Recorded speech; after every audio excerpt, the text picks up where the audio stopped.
Okay, ladies and gentlemen, welcome back to this long overdue Let's Play of Fire Emblem Blazing Swords. So, as the text is showing on screen, we're now going into the main story of following our Lord Eliwood. But, first things first, that I need to address that I'm sure pretty much all of you are asking, Blazing Knight, why the hell did it take so long to get this chapter uploaded? It's been over a week. Okay, so, a lot happened last week, to all of us. We're currently having builders in, doing a lot of work on like the kitchen and bathroom, so a lot of space is being taken up, people are being crowded into one room, and it's been difficult for me to get recording sessions done.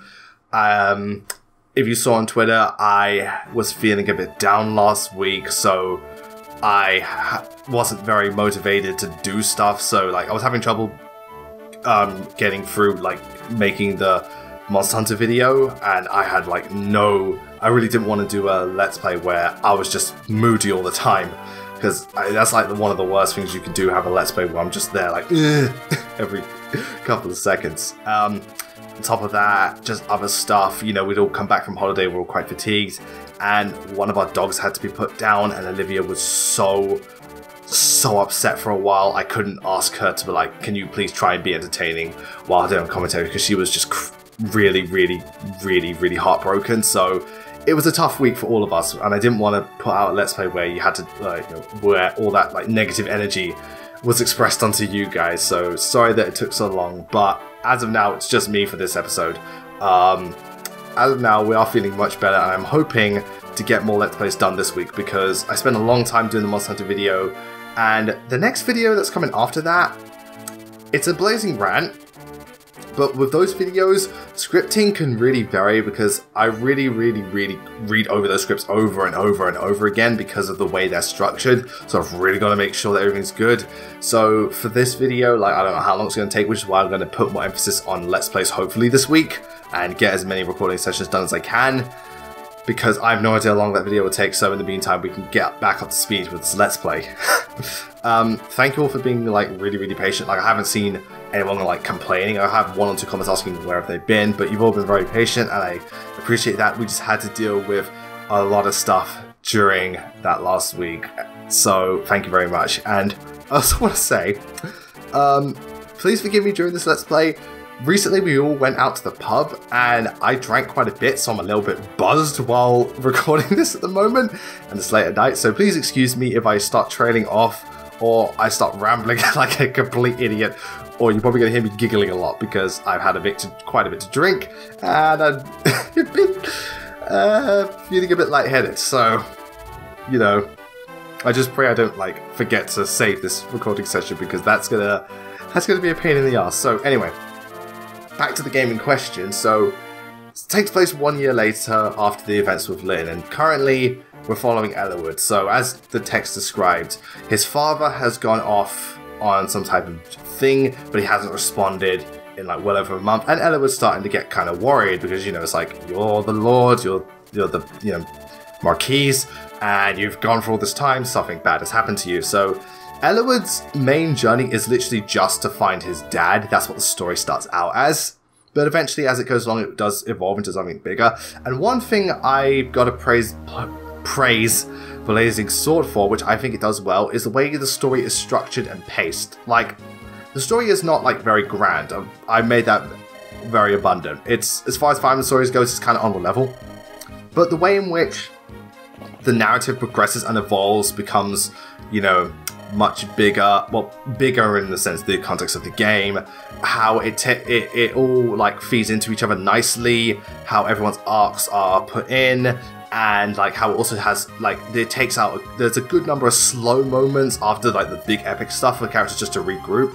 I really like the way it's paced. The journey feels very natural, and because of that, the characters, the way they go along the story, the way I think they evolve quite well. And again, the journey itself, because it's a lot more simple, it's very streamlined, it's easy to follow, and it has quite the emotional connection. It's just like a really fun story to go through and experience. Oh yeah, by the way, that's Eliwood's mother. You actually get to see the Fire Emblem Lord's mother in this. It's like a first Fire Emblem, well, mother that, you know, isn't the parent to like the preceding Lord. So like in Fire Emblem 4's case and stuff like that, you actually get to see like legit mum. Emerin doesn't count because she's his sister. And Makoto, well, she died. Spoilers, by the way. So, yeah, I do like Blazing Sword's story mainly because of how it flows and how the narrative progresses. Not the best story, obviously, but I like it. One good thing about this part that's going to help keep the conversation going is that I have got a lot of units to talk about and go into detail about how they are in terms of the game and stuff. So, once the action starts, I'll start going on with Eliwood and that. But as you can see, you know, Marcus is with us. Good old Marcus for FE6. Only now his beard is purple and his armor is orange. You know, when he grows up, his hair will be grey and his armor will be purple because why not? And so if journey starts out, Eliwood's just going throughout his business, but of course a village is being attacked because, you know, it's Fire Emblem. Villagers always got to be attacked. I swear to God, man. Being in Fire Emblem, you were either one of three people. You were either a merchant, someone who worked like a knight, or a fucking bandit. You were never anything else. You're one of the three. You either worked for the Lord, you worked against the Lord, or you supplied for the Lord. Those are the only jobs you could have. It's like, I want to be I want to be an actor. The fuck is an actor? Ugh. Bandits, so many goddamn bandits. We get more characters here. We have Marcus, we have Eliwood, and we have Lowen, and we have Rebecca. Rebecca's from the village, Lowen, you know, knight as well, and Marcus is Eliwood's retainer, you know, and kind of becomes Roy's, but I used him so little in FE6, I kind of forget he's there. Like, he has more of it. I'd say he does more here than he does in FE6 because, mainly because of the hard mode run, you'd use him a bit more, and because in the story he pops up here and there more. Also, he's not an old fuck, so there's that. And, you know, Eliwood's first objective is, as always, gotta save all those villagers. So anyway, I think it's best we start talking about the, what's the actual lords themselves. So, starting with Eliwood. In terms of a unit, Eliwood is about as solid and balanced as you can get, since, like, his stats start out nicely balanced, mostly like 7s and 5s, and his growth rate's also very balanced, mostly in the 50s and 40s. Like, he's reliable. You can't really go wrong with Eliwood, but he rarely ever dominates. Like, it's rare that Eliwood, you could throw him into a crowd and literally he'll just kill everyone in a single round. It rarely happens. Like, he can deal decent damage. He's good at avoiding. His resistance is surprisingly good for a physical unit. His speed isn't bad either. He can double, give him a few levels, but Eliwood will rarely, and he starts with Rapier, so that's good. But Eliwood rarely ever will he be amazing. But I don't think Eliwood, unless you get RNG screwed, Eliwood won't suck. In Eliwood's campaign, he suffers because, you know, he can't promote very early, so for a while he's kind of dead weight. But when he does promote, he has the benefit of not only wielding lances, but getting a mounted unit, so he does become much more viable. But overall, in Hector mode he is more useful because he gets that earlier on. But at the end of the day, Eliwood is a solid unit you can't go wrong with. Ready will he be the best, but, you know, and you're forced to use him, but he won't let you down. Eliwood won't let you down. Eliwood is also possibly one of the most underrated Fire Emblem characters ever. You know, he's the one I should have put on top 10 underrated characters. I should have swapped out Wendy, put in Eliwood, because most people don't really care for Eliwood because, again, as a unit, he will never, like, he doesn't have the speed and skill Lyn does. I mean, yeah, Lyn's a bad unit, but she has no trouble doubling and stuff like that. And he doesn't have the raw power or defense Hector does. He's kind of in the middle, so he's often overshadowed. And also, he doesn't have as, like, out there personalities as the others do. Like, he's not as arrogant and brash as Hector, but you don't get to spend as much time with him as you do Lyn. So often people absolutely just, like, ignore him, and I think it's sad because he's like, as far as Fire Emblem Lords go, well, he's in my top 5. He's my favorite male Lord because I like his personality, his resolve. He's very just relaxed, very noble, but he's not like a ultimate goody two-shoot. There is more to him, and he just feels very genuine. And I think throughout the story, he goes through a lot. Like, I think he's one of the characters in terms of Fire Emblem where most of his development is done really well in just the story. Oh, Eliwood started doubling. That's good. And I really, really, really liked him. Like, I really liked him. I put him in a thing, and I think we've all seen Gas's video, and I really like that video he did showing why Eliwood is so damn good. And yeah, I think Eliwood is really underrated. I really like that guy. I can understand why people kind of dismiss him, but I ultimately think he's really, really good. Eliwood is good. Okay, next unit we've got to talk about. Oh, as for the chapter, that's basic starting chapter. Nothing amazing, but does its job. Okay, next unit to talk about, Marcus. Okay, acting as your early game pre-promote, Marcus, depending on how, like, if it's hard mode or something, or how you play, you can either be really useful, or you can never use him and be no less aware. I'm the latter, because I generally don't use Marcus, because again, not a fan of pre-promotes, but in hard mode he's very useful because, well, he starts with good skill and speed. No, not speed, sorry. Good skill and strength. And his growth rate, he has good HP, and again his skill's good, but as a pre-promote the rest of them are quite low. He can, like, tank hits, deal damage. He doesn't often double, so he can easily allow units to get off, pick off other people and get the kills, so that's good. In Hector mode, like hard mode, he is more useful because, you know, just pre-promote and stuff. But in normal mode, you don't have to use him at all because you could be fine with everyone else. If you want, like, when you start promoting the other Cavaliers, they will become better, but in Marcus, it's really up to the player. Do they want to use him? If so, great. If not, what the hell? You know, you don't have to. I generally don't use Marcus because, again, not fan of pre-promote, and I just, like say, I'd rather use Sane than Isadora, and goddamn Dorcas. Getting RNG, looks like we're getting RNG screwed right out the gate. Speaking of Cavaliers, next unit, Lowen. Lowen is an interesting one. As far as Cavaliers go, he's built, like, the way he's built, he excels in defense, really, and luck. Well, his growth rate in luck is good. Starting luck isn't very good. It's only 3. So he's quite the sturdy Fire Emblem Cavalier. Generally, though, I can't remember, like, if it's official. I don't think he's good as Eliwood is a lord. Not as good as poor Rebecca. Not as good as Kent and Sane, as, like, stuff like that. But he himself, being Cavalier, he is useful, and he's quite the tanky Cavalier, which is good. I've used him quite a few times, and I remember one run I'd done, he actually did turn out pretty well. So Lowen can be good when he's a Cavalier, but generally, again, he also gets overshadowed because there's just so many other mounted units and you spend more time with them. Also, Lowen's design is also kind of like, and his character is a bit forgettable, so people, like, I've seen people say Lowen is underrated, and I get that. But, again, can't go wrong with Lowen. If you want to use him, go for it, but the other Cavaliers are just, I'd say, use the other Cavaliers, really. Next unit to talk about is Rebecca, the one that got an axe to the face. Okay, so, because, as you know, many people point out in the comment section, archers suck in Fire Emblem 7, so Rebecca automatically has that against her.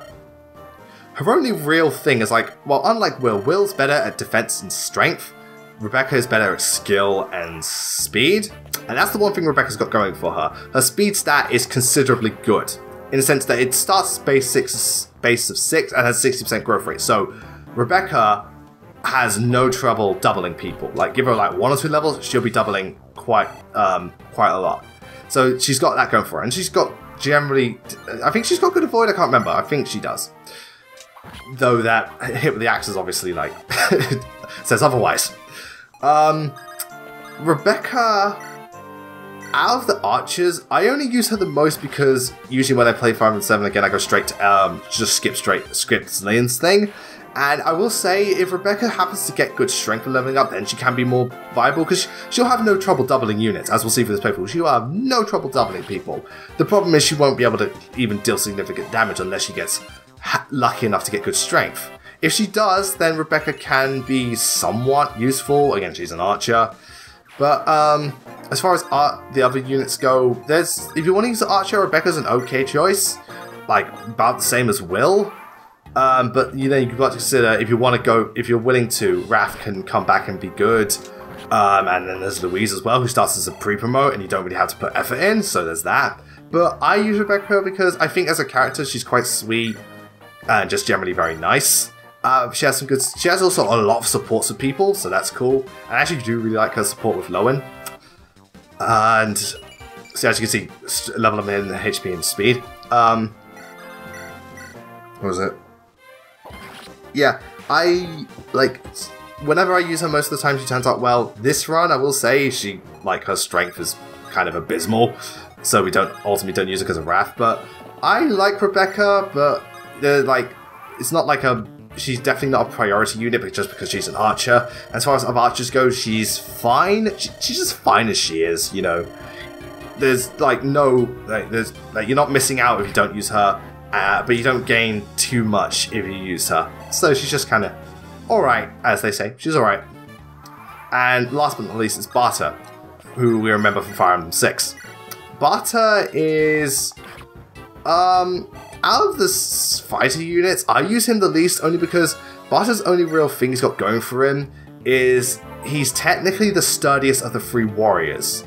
But with that saying, he lacks like Geats' speed, I think that's how you pronounce his name, and Dorcas' accuracy. Also, Dorcas has a better base speed of 6, whereas Barter's is 3.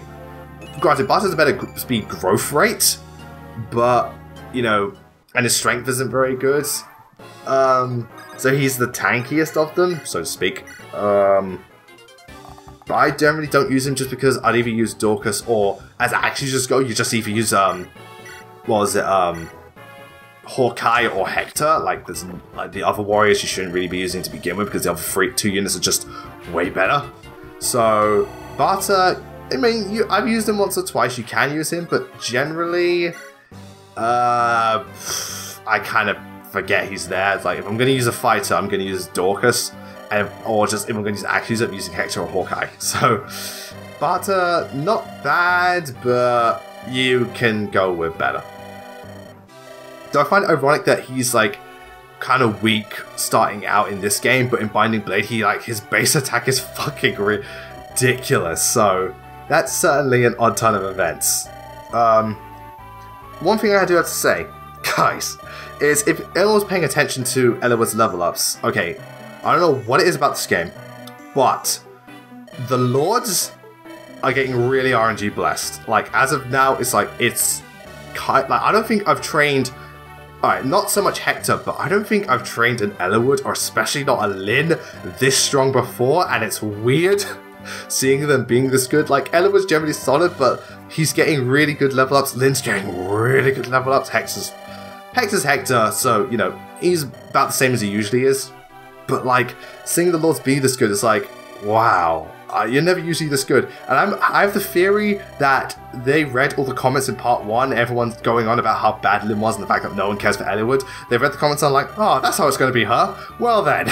And they decide, we're going to get RNG blessed, so in the playthrough we're going to be good. I reckon Sophia did the same thing. Everyone's complaining about Binding Blade. Why would you use Sophia? She's terrible. It's like, oh, people are going to talk to me like that, huh? Well, I'll show you. I'm going to double by chapter 15. You sons of bitches. I know I'm a terrible unit, but god damn it, I'm going to do something. So yeah, that's the end of that. It was just a quick, starting thing. And also, the Tactician is back with us, because why not? And Rebecca also joins us because we need an archer in this game, even though technically we don't because they suck.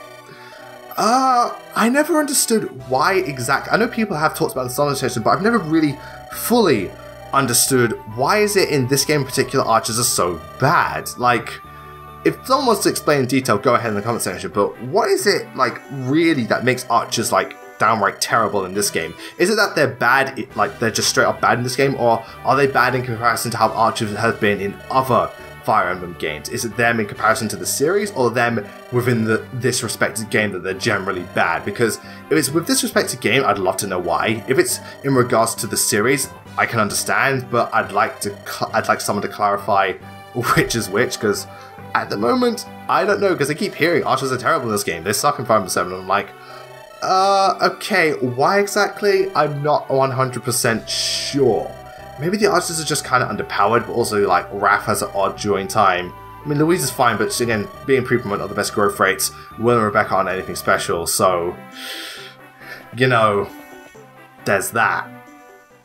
Also, yeah, this is a two-parter because the first chapter was not very long. It clocked in at, what, again, 20 minutes, so it's like, you know what, we can keep going, we can do the next one, because, you know, again, for a while, combining 2 chapters into one, because that's just kind of how it has to be.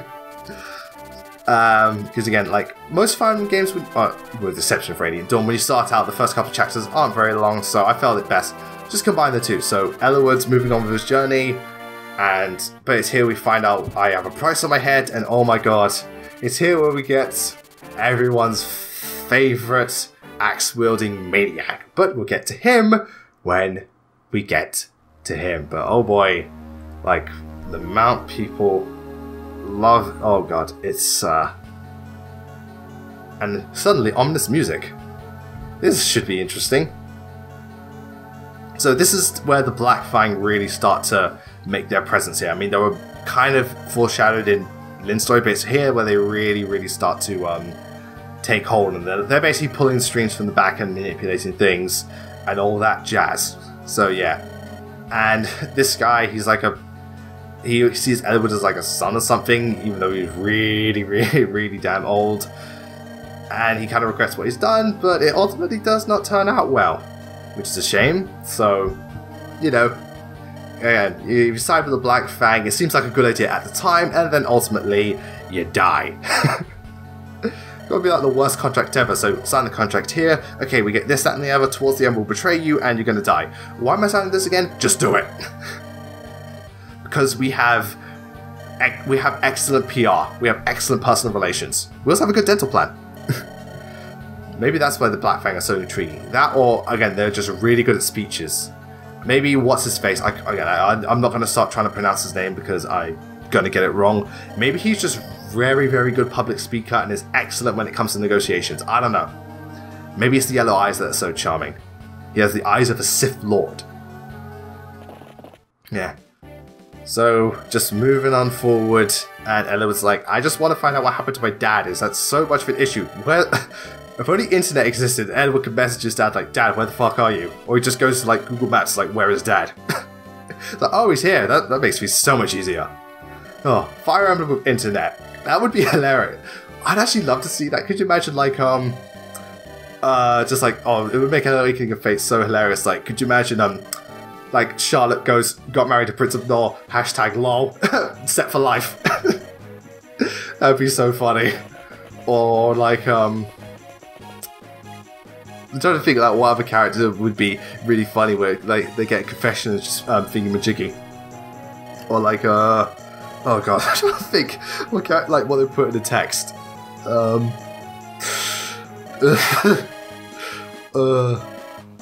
I can't think at the moment. This guy's fat face is distracting me. I look at this guy and I think this is what Roadhog looks like under the mask. They fucked up his face so bad in this part that Roadhog had to put a mask on. This is the original Roadhog. This is the original Roadhog. And where the heck these guys? Well, they came out of nowhere. They're all wielding invisibility capes. Weird. And hey, Dorcas is back with us, and I'm happy. This chapter, it's kind of cool because it's one of the more defensive missions. You can't really run like a maniac because the enemy kind of have a terrain advantage compared to you, because as you can see towards the top there's a lot more terrain, towards the bottom it's a bit more barren, so you've got to be a bit more careful. I think it's pretty cool because it starts teaching you more about being defensive, using the forts and stuff, and I quite like it. It's also here where we, we get good old Hector and shit, so I think it's cool. But I'm sorry, all I can think of right now is what characters would have the funniest like Twitter posts when they like get married to someone. Also, yeah, using advanced rescue techniques to put Eliwood in thingamajig. One thing that Binding Blade did teach me was how effective the rescue tactic can be, and I've been applying it to other Fire Emblem games that need it, and it's working out really well, so props to Binding Blade for that. Thank you very much. This person right here, she just talks to you about supports, like how you support with units, and I also find it funny she's just talking to you about Rebecca because she has some of the most supports in the game. But it's also about how support's not only for conversation, but they do boost stats. Yeah, they actually do boost stats. I mean, it's more obvious in the 3DS games, and it's also quite obvious in Radiant Dawn because those supports are so thingamajig you'd only use them for the stat boost. But yes, supports do increase stats, so sometimes units, if they have good support chains, they can become much better. It's something I don't really cover when talking about analysis because I think the stats and growth rates are just the things you really want to focus on. Supports it, those you can decide who you want to support with. Stats and growth rates, they're set, so you just got to deal with them. Oh, I'm trying to think, what character would be so funny? Oh, Robin. Married Crom's daughter. Hashtag lol. Hashtag is this weird? No. Or, Crom. got married to Sumia. She makes a wonderful pie. Hashtag this translation is terrible. Because it is. Yeah, I'm still not getting over that. It's such a... Of all the things... It started so strong and then fucking... I want my fucking pie. And Crom's like, oh, I want that pie so fucking bad. I'll do anything for pie. I'm surprised Crom isn't fat. Yeah. But as you can see, Rebecca has trouble killing people, which is a shame. It is a terrible shame. Javelin away! Oh, what other characters would be so, like, had the... I'm pretty sure Owain and Laszlo would have pretty funny ones, but I can't think of them right now. Or Laszlo would be like, got married to a psychopath. Got married to a psychopath. I will go... Or, like, just got married to a blood-hungry psychopath who is retained as a Prince of Nor. I'm trying to figure out how to respond to this. I kind of dig this. Don't ask me why. Xander and I kind of dig that. Like, Perry shouldn't be a retainer. Yeah, but I'm kind of digging it. Maybe both of them just have a weird thing for, you know, hey man, if Robin can get Tharja, Perry could be a retainer. Don't ask how it works. The writing went a bit crazy when the 3DS era came along. I guess when they were playing and they made the 3D gyroscope fucked up their brains, so they had they had trouble writing well. They had trouble writing cohesive stories and characters. Oh well, there's a price to pay. So we had to sacrifice something to make Fire Emblem survive. We just so happened to sacrifice one of the most integral parts of the series. But if Echoes is any evidence, we can make it back. We can work this back. Though Faye isn't helping us. You know, we still haven't fully recovered. Faye is evidence they have not fully recovered. Eliwood away! Just double this time. Not yet. You know, give it time and he will. In the comments, I would love to see you guys. If you guys can think of really funny, like, confession tweets, I'd love to see them. Like, maybe you could think of one between, I don't know, like, I'm trying to think of, like, what's a famous, like, couple in Fire Emblem that you hear a lot. Or a famous ship that, thingamajig. You can see, like, Vake being like, got married in Toronto, take hashtag my plan is hashtag all is going according to plan. Vake secretly is trying to win over Crum's seat as the next lord. That son of a bitch. But anyway, ladies and gentlemen, here he is. The one, the only, Hector the Rector. Because, goddamn, Hector has earned a reputation as one of the favourite Fire Emblem lords just for how much of a devastating powerhouse he is. Also, Sarah's back, Matthew's back, and we also get Osmond, Hector's retainer. So, let's start with Hector. Okay, starting out, Hector excels. Hector's main thing is that he's got really good attack, and he's also very, very tanky. So, he can deal a lot of damage. He has the Wolfbeal Axe, which is super effective against Cavaliers and Knights, so he can one-shot them, potentially.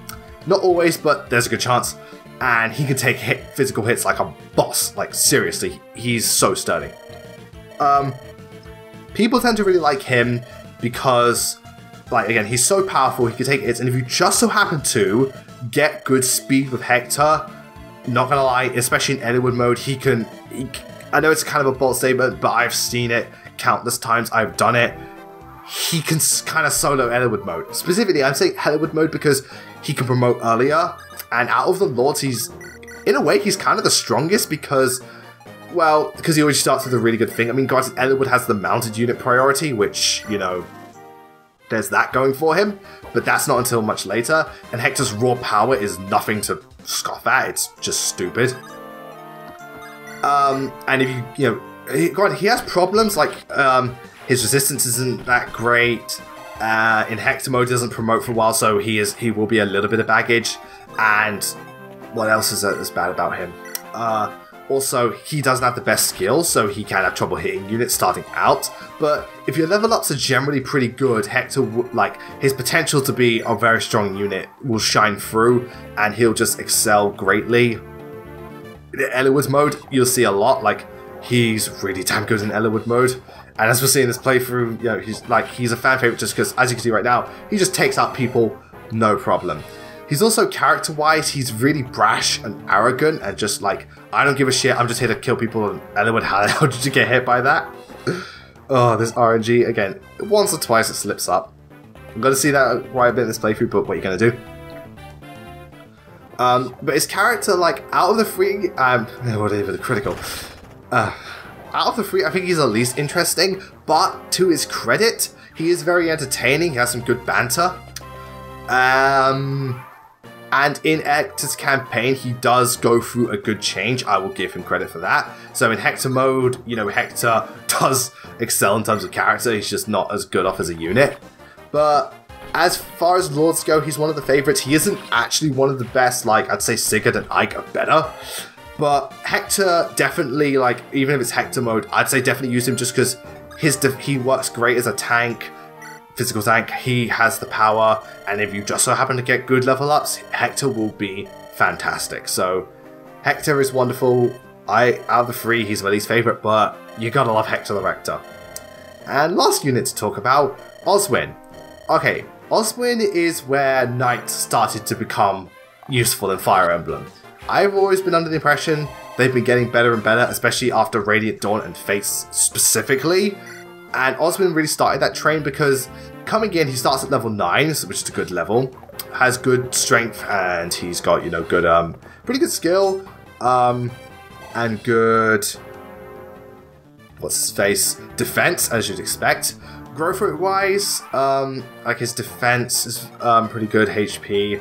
Everything else is kind of around like the 30s and stuff, and 40s, which, you know, it's kind of fine. In this game, 30 is about, what, just below average and stuff like that, I'd say, because a lot of units, they kind of around the 30 mark, even like group modes and stuff. So Oswin works as a fantastic tank. He can take so many hits. He actually can deal a lot of damage, and it's not uncommon for Oswin to double people. Because, you know, especially when he promotes, that's another advantage of Oswin, because he starts at level 9, you can promote him really early just by getting one level up. But, you know, it's not uncalled for Oswin to be one of the best units in Blazing Sword. I've seen it a lot, I've experienced it a lot. And even if it's Hector hard mode and Eliwood normal mode, Oswin is a character I do recommend going for and using because he acts as a really good tank. And, you know, he's just overall really reliable. I mean, yeah, he's still got magic weaknesses, but generally, Oswin is just a really, really strong unit, and he shows just how great the Knight class can be. In fact, when I made top 10 Fire Emblem classes, of all the like, when I was talking about favorite Knights in Fire Emblem and how my favorite is Gilliam, most people I saw respond with said their favorite Knight was Oswin, because Oswin is cool. And in regards to his character, I do really like it. I think he's like does work well as a good retainer, quite strict, but ultimately, you know, very loyal and unnerving, and has a good heart. One thing, there's this really good conversation him and Hector have in Hector mode, where like Hector really has to confront him, and it also goes to show Oswin's loyalty to Hector and like the relationship they have, which I think is really cool. So Oswin isn't one of my favorite Knights, but goddamn, do I like respect the guy and see why so many people like him. Oswin is just a really cool guy, and he's, you know, he really showed just how great the Knight class could be. I mean, granted, I think gameplay-wise, Gatry and Radiant Dawn, because of his obnoxious speed, is good, and also Effie and Benny, they really sorry. They really showed, in my opinion, like, in particular, I really think Effie and Benny really showed how great the Knight class were in Fates, because Effie had the fantastic strength, Benny had the fantastic defense, and their skill Wary Fighter, while overall not a great skill, oh good critical, Eliwood, while not overall a great skill for like just classes, for the Knight class it works very well, especially in Benny's case because his speed is abysmal. So, you know, that's why I think that, so Oswin started the chain of Knights, which is a really good improvement from Binding Blade, because those Knights were terrible. Yes, I made Wendy good, but that's just the fact she's terrible. But I still love Wendy. I have, and I always will. Now he's got 8 strength, 8 speed, and 8 skill. I told you, he's so balanced. You're like, Eliwood, he's just green across the board, so to speak. Also, another reason Hector's really good is that later on, and this is also why Lyn is considered bad, later on, Blazing Sword likes to throw a lot of lance-wielding units at you, and because Lyn is sword locked, that's a disadvantage. However, Hector is axe locked until the opponent gets a sword, but yeah, that's why Hector can easily mop up a lot of kills and do a lot of damage, because all the lance users come to him and it makes up for his low skill, he just wipes them. So there's that, and we come to the end of that chapter. So Eliwood and Hector have reunited, and those guys are proper, like, they have a proper, like, bromance going on. Like, in the sense that they're so, like, not gay or anything, but they're so cool with each other. Like, they're like Fire Emblem BFFs on a real BFF level. Like, you know, they meet up often just to spar, they get along so well, their dialogue and interactions are really cool. Eliwood and Hector, you know, they're just such... Hector's a cool Fire Emblem character, and Eliwood is a sweetheart, and, you know, if I was a woman, I'd like to marry... If I was Ninian, I would totally marry Eliwood. You know, he is my prince. Like, the same way I would, if I was a woman, I would marry Kaze. Because Kaze is a sweetheart. I like my Fire Emblem sweethearts, okay? Shut up. That's just how I roll.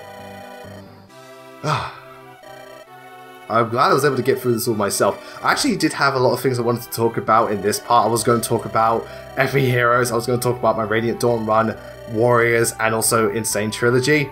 But we're nearing the end of the thing and I'm going to run out of time. But it does mean that for the next part, if I can't get Olivia or Zane on, I've still got lots more to talk about and so on. And Sarah's back, of course. And Matthew's just like, oh, for God's sake, I could not hold her back because my strength was so bad. It's fucking 4. Poor guy. At least I think it was 4 by the time I... Yeah, I think it was 4. Yeah. Sorry, my throat's feeling a bit dry. Been talking ages and ages and I haven't had a single drink. I usually don't do that when I Let's Play. If it's ever just me, I always have a drink on standby. But I had enough to drink last night. So, you know, thingamajig. Also, because of Hector's brash attitude, I don't know why, but I always thought to myself, I want Hector, if they ever make a Fire Emblem movie, I want Hector to be played by Dwayne The Rock Johnson. And if it's animated, he gets a song. I don't know why it is. Maybe it's the fact that I think Dwayne The Rock Johnson can make any movie better, no matter how bad the film is, he always makes it better. But also, just, I don't know, when I see Hector, I can't help but think of, like, Maui from Moana, and just like the whole "you're welcome" bit. Like, can you imagine Hector going up to Lynn, be like, "What can I say except you're welcome? For the bosses I took down with ease. There's no need to pray, it's okay. You're welcome. It's no wonder I'm the best lord of the free. You're welcome. You're welcome." And he steals the seal. And thank you. Puts on the bench. I'd love to see that. Hector gets his own musical number. Just going on about how glorious he is. That would be hilarious, and I wouldn't put it past him. That's why, if they ever make a Fire Emblem movie, Hector being played by Dwayne The Rock Johnson. Gotta happen. Gotta happen. Hector The Rock Johnson. I don't care if he looks nothing like Hector. It just fits, man. It just fits. But, oh, right, I thought the part ended. No, it's talking to me again. Yes, Eliwood, you have beautiful eyes. Yes, your son is a disappointment. Yes, Ninian is lovely, I think you should get married. Yes, you are very underrated. Gaston, I love you. You know, you've replaced 4th, and as of now, you might even moved up a place ever since then, because top 10 Fire Emblem Lords doing it now would be very different, because I don't think Chrom would be there, Alm and Celica would probably both be on there, and I don't know where Erica would still be placed, because... Erica's still my favourite, but I can't ignore the fact that just other lords are not only better characters and better units, so it's hard for me to vouch for her still being number 1. But I have so much love for Erica because of how, you know, Sacred Stone's my first game. It's hard to just move her off that pedestal, but there's so much evidence pointing against her that says, you know, she doesn't deserve to be there. It's not easy. I think I can fully determine once I do Sacred Stones again, and then like, okay, how do I feel about Erica now? You know, gotta look at it through the non-nostalgia blinded goggles. You know, I think that's how it's gotta go down. And everyone's just so happy to see me. But Sarah, I'm not particularly happy to see you because you just keep getting RNG screwed. So, you know, come back to me when we do Hector mode. Until then, piss off. Well, I say that, but I'm going to be using you quite a bit. Again, Zane was right. She has the biggest shit-eating grin on her face. That is the face of someone who was like... I don't know what it is, but, like, that fucking grin. But anyway, thanks again. Thank you all very much for joining in. I'm sorry it took so long to get this part uploaded, but at the very least, I hope you enjoyed it, and hopefully things will be back on schedule. And next time we meet, we're going to be recruiting an enemy, going further into the story, and seeing a familiar face, and questioning why the hell he has so much relevance in Binding Blade. But until then, thank you all very much for watching. See you next time.